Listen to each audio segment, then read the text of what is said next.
If you made it through the night, you got to see a thrilling race at I-55 Federated Auto Parts Raceway Park with the World of Outlaws late models. I think it might be the best race of the year.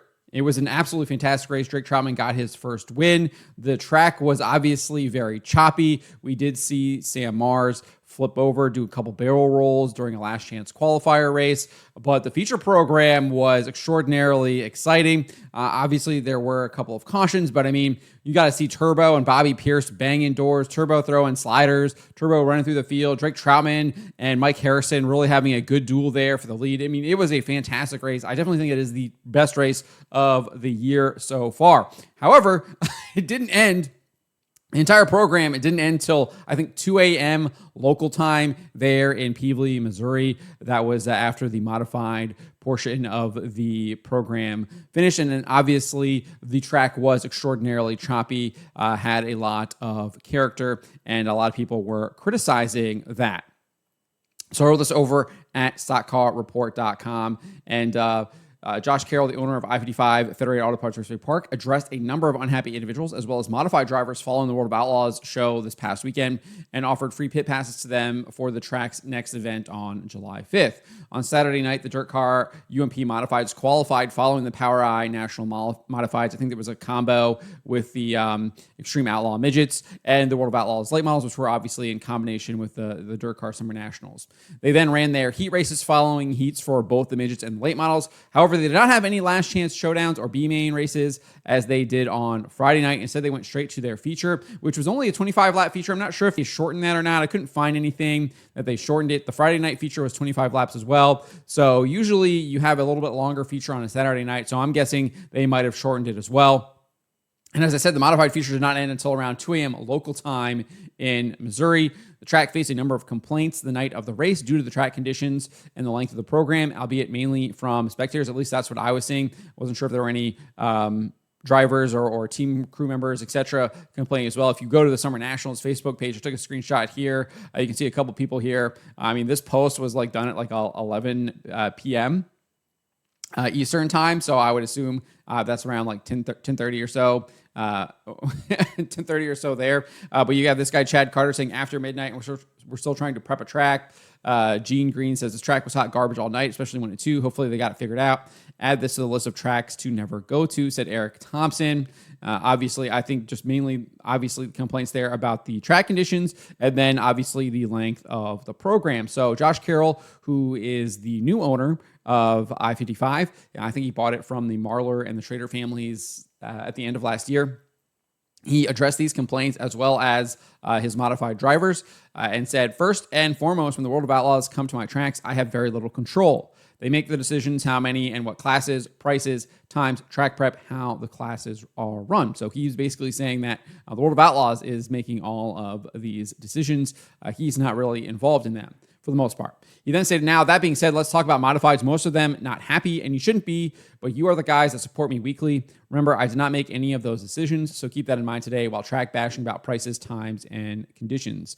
Again, I didn't really see any of the modified teams doing that. I looked at a couple. Now, maybe the ones I looked at just weren't doing it. Maybe they were doing it in places that I couldn't find, but I didn't typically see that. Maybe they were mainly doing that in person and not on social media.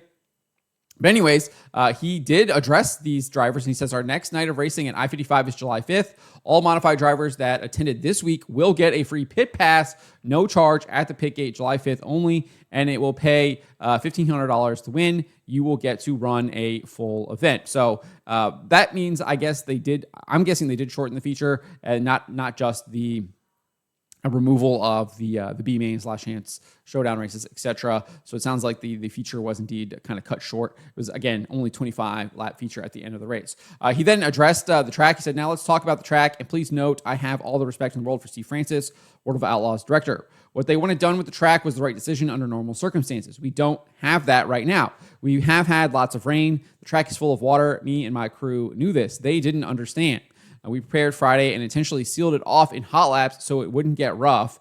And we did what they wanted Saturday, and it turned out bad. Again, Steve had no way of knowing what we knew, and it affected us all. Well, obviously, it sounds like he did communicate with this, but the World of Outlaws and Steve Francis and their team clearly didn't like what they were seeing, I guess, and decided to overrule the track. At least that's what it looks like. So I think he did have a way of knowing it. It clearly, I would assume, was communicated to him. Maybe it wasn't communicated properly. Maybe there was some kind of miscommunication between the track and the series, etc. Obviously, a misunderstanding. That definitely could have happened. But obviously, the track seems to know what they were doing, and it just wasn't really properly communicated or properly understood by the World of Outlaws. At least that's kind of what I'm taking away from this. Because again, I don't think either of these parties kind of wanted the track maybe to end up the way it did. Although I think it ended up turning out great as a spectator. Obviously, you saw a bunch of cars kind of take significant damage, lots of mechanical issues, etc. Sammy Mars obviously having that awful, horrible barrel roll. Glad that he was safe. But I thought it was the best race of the year so far, in my opinion. The track was running really well. I liked the character. You had to have really strong parts, etc. It was a kind of an attrition race as well. You had to be really good at hitting your marks. That you had to be aggressive as well. I mean, it was fantastic. It was great racing throughout, and I think it really kind of showcases the pinnacle of automobile sports, right? You have to have strong parts, strong cars, great driving, really technical skills, etc. And I think all of that was kind of on display there, despite the fact that obviously it wasn't maybe the greatest conditions that you would want to have had, and maybe a little bit riskier than what you would have had as well. Anyways, he then concluded saying, as always, we will fix our problems and move on to the next race. My apologies go out to everyone. The one thing I do want to say to conclude here is obviously this has kind of been a trend here with the Summer Nationals with these late programs. We've had obviously a number of tracks here now having to address the late programs. We've seen a couple of them do really well,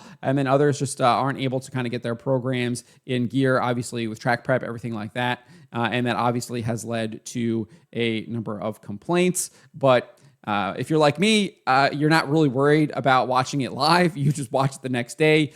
Even if you know who won, you still tune in because you want to see how it all went down. And that's kind of how I've looked at a lot of this stuff. I sometimes I just don't make it past 11 o'clock here on the East Coast. And I'm just like, well, I'll watch it in the morning. And that's kind of what I do. It's one of the first things that I'll do in the morning, maybe eating some breakfast or something like that.